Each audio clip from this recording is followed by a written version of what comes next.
આજની ધર્મકથા। આજે એક એવા મહાપુરુષને યાદ કરવા છે કે જે મહાપુરુષ ફક્ત 55 વર્ષની ઉંમરમાં જૈન શાસનના છેલ્લા 500 વર્ષના ઇતિહાસમાં અતિ ઉજ્જવળ કહી શકાય એવા નામ તરીકે પ્રસિદ્ધ થયા। ફક્ત જૈન શાસનને ઉજ્જવળ કર્યું એવું નહીં, આર્થિક મોરચે, સાધર્મિક ભક્તિના મોરચે, શત્રુંજયની ભક્તિના મોરચે, આ ઉપરાંત સમ્યક દર્શન, સમ્યક જ્ઞાન, આ બંને મોરચે, દેશભક્તિના મોરચે આ વ્યક્તિએ એટલું ગજબનું નામ કર્યું છે કે ખરેખર આપણને પ્રશ્ન થાય કે 55 વર્ષની ફક્ત ઉંમરમાં કોઈ એક માણસ આટલું બધું કામ કેવી રીતે કરી શકે। અને મહાપુરુષ એટલે શેઠ મોતી શાહ। આપણે મુંબઈવાળા ખરેખર બળભાગી છીએ કે મુંબઈ એ એવા વ્યક્તિઓથી આરંભાય છે જૈન શાસનમાં કે જે વ્યક્તિઓનો હાથ જૈનિઝમમાં બહુ અગ્રેસર હતો। મુંબઈની અંદર નરસિંહનાથા શેઠ એમણે સાધર્મિકોને લાવવાનું કામ કર્યું। એ પછીથી એ કેરી ફોરવર્ડ જે થયું અને મોતીસા શેઠ ના ભાઈ નેમચંદભાઈ, આ નેમચંદભાઈએ કોટ વિસ્તારમાં શાંતિનાથ ભગવાનનું જિનાલય બંધાવ્યું।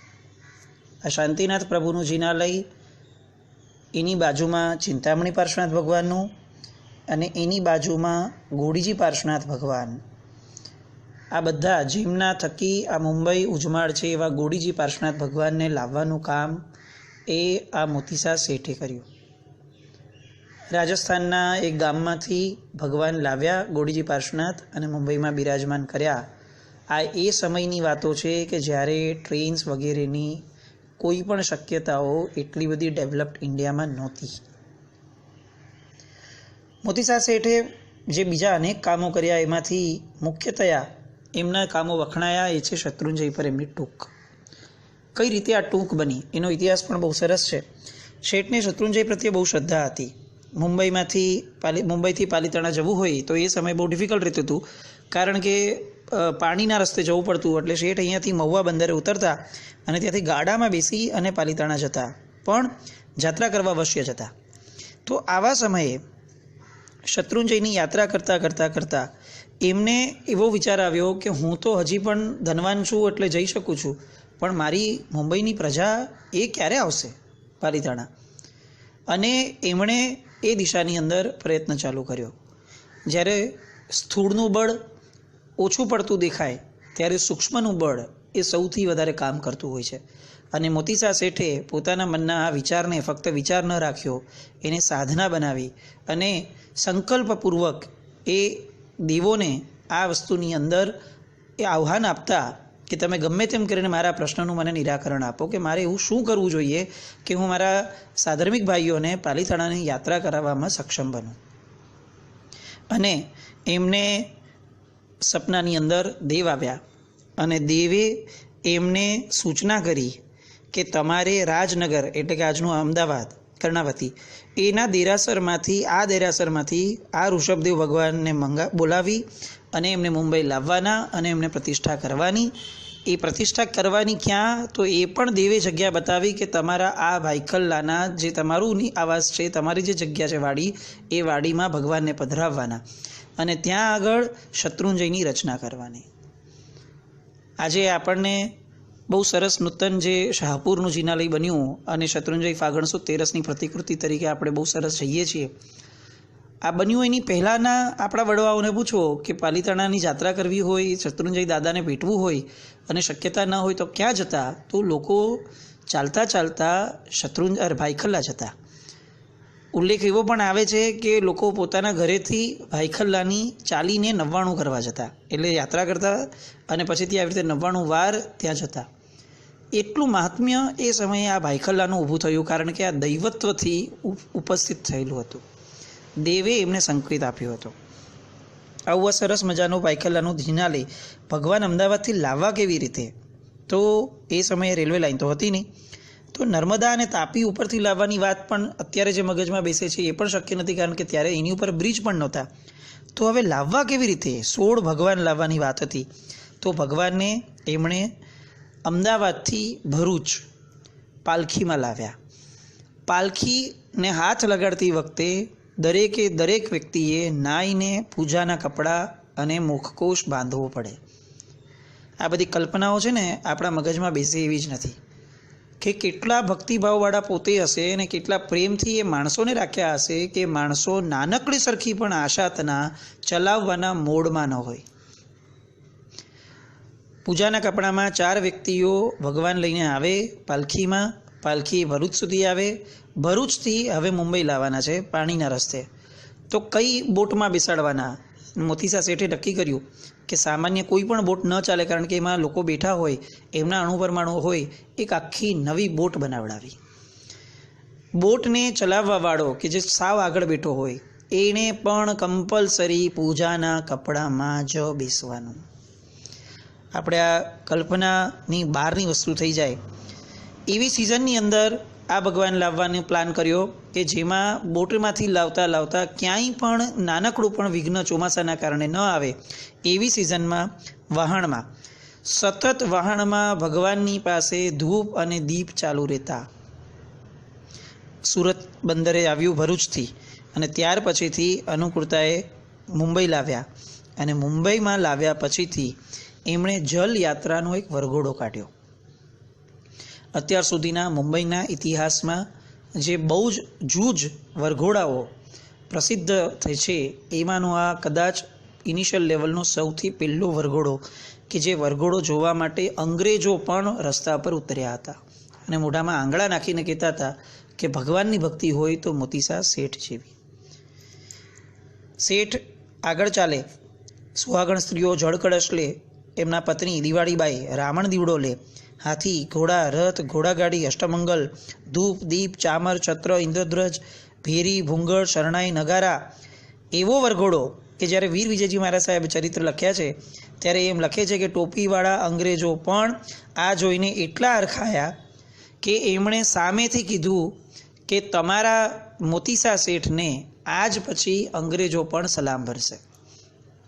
એમને સરનું બિરુદ આપ્યું હતું મોતીસા શેઠને. એ વરઘોડાની બીજી એક ખાસિયત એ હતી કે મુંબઈની અંદર સૌ પ્રથમ ઇંગ્લેન્ડથી વિલાયતથી બેન્ડ વાજાવાળા સૌ પહેલી વાર આ મોતીસા શેઠ આ વરઘોડામાં લાવ્યા હતા. જે અંગ્રેજો આપણા ઉપર રાજ કરતા હતા એ જ અંગ્રેજો પાસે આપણા ભગવાનના વાજા વગાડાવ્યા આ મોતીસા શેઠની જબરદસ્ત ખુમારી.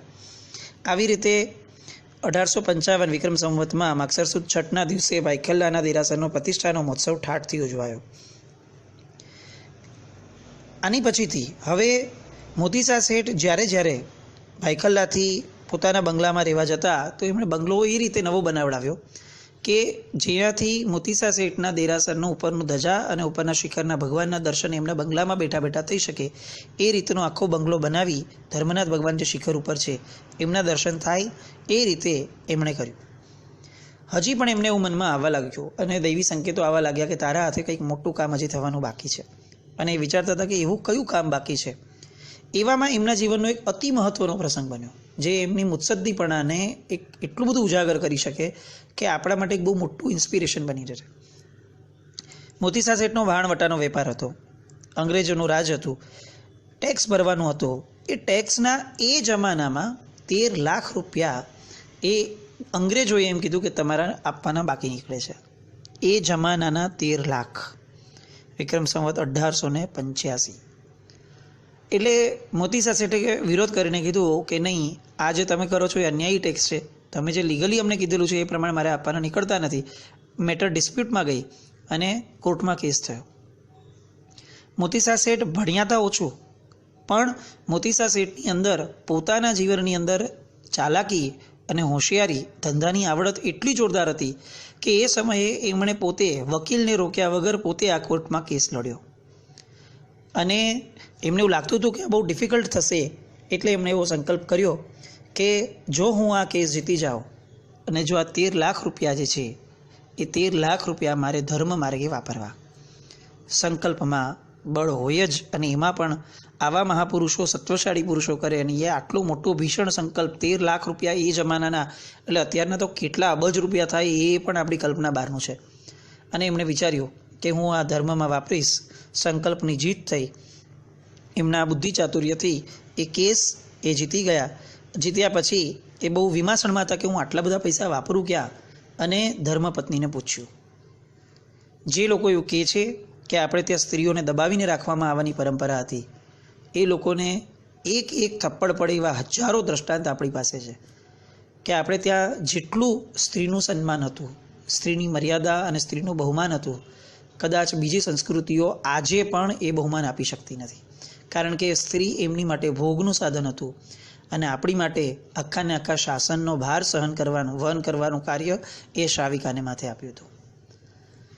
અને દિવાળીબેને એમને કીધું કે તમને આટલું બધું શત્રુંજયનું ઘેલું છે તો જાઓ ગિરિરાજ ઉપર એક દેરાસરનું નિર્માણ કરાવો ને, જેથી હજારો લોકો ભાવથી એમના દર્શન કરશે. મોતીસા શેઠને તો આ શબ્દોએ જાણે એમનામાં ભાવનાનું પૂર લાવ્યું અને એમણે કહ્યું કે મને આ વિચાર કેમ ના આવ્યો. હવે નિશ્ચિત હું પર્વતાધિરાજ શત્રુંજય ઉપર જઈ અને એક જૈન ચૈત્ય બનાવીશ. પાલીતાણા ગયા તરત જ, અને નસીબ જોગે એ જ દિવસે અમદાવાદના નગરશેઠ હિમાભાઈ એ દિવસે યાત્રા કરવા આવ્યા હતા. બંને જણાએ ગિરિરાજની યાત્રા કરી. પછીથી મોતીસા શેઠે પોતાની ભાવના વ્યક્ત કરી. હિમાભાઈ શેઠે પણ બહુ આનંદ વ્યક્ત કર્યો અને બંને જોતા હતા કે કઈ જગ્યાએ લઈ જવું, દેરાસર બનાવવું.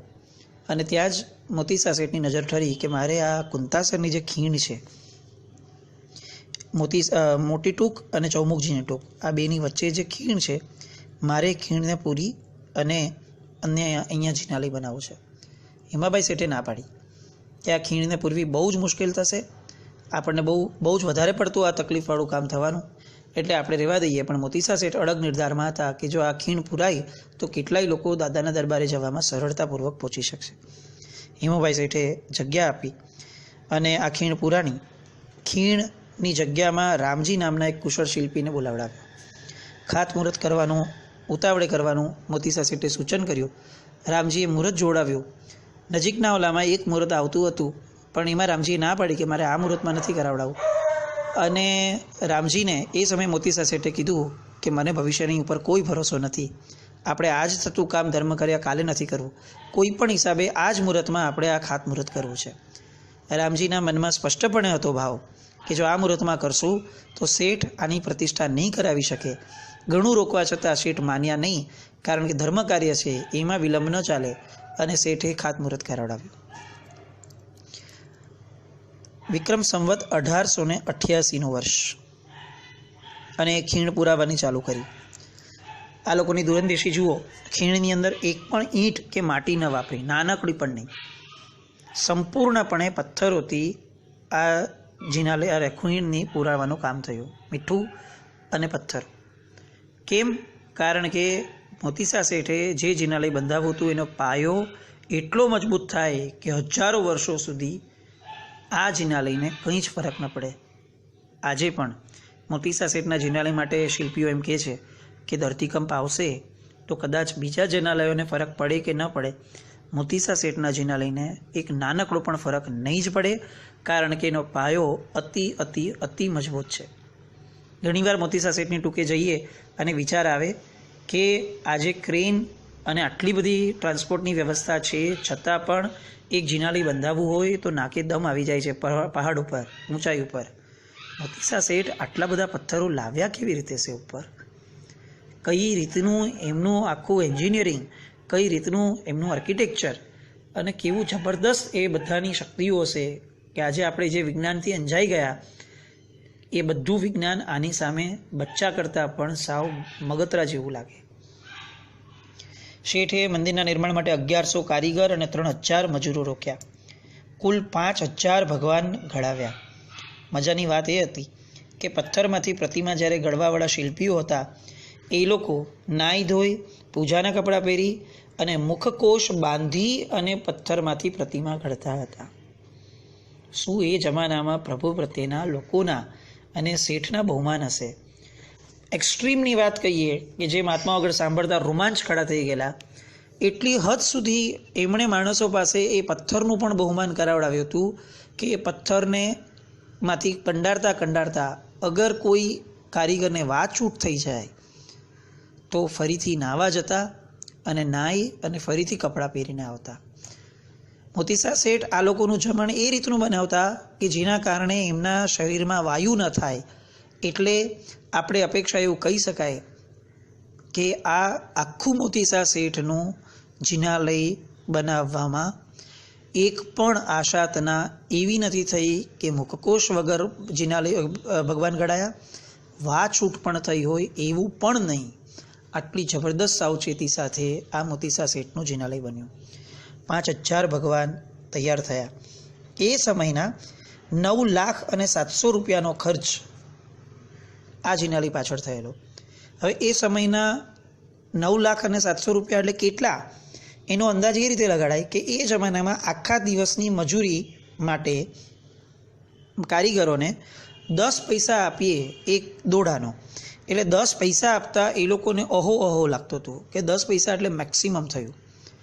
એ જમાનાના 9 લાખ રૂપિયા આજના લેબરની મજૂરી અને કેલ્ક્યુલેશન કરી લઈએ કે એટલે કેટલા રૂપિયા આ જિનાલય બંધાવવા માટે એમણે વાપર્યા હશે.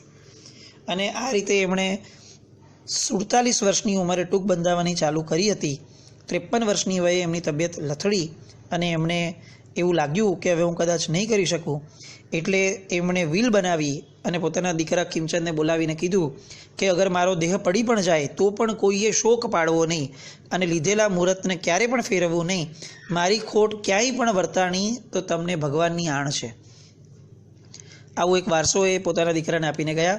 પ્રતિષ્ઠાનું મુહૂર્ત હતું 1893નું. 88માં આ કામ શરૂ થયું. 93માં પ્રતિષ્ઠા.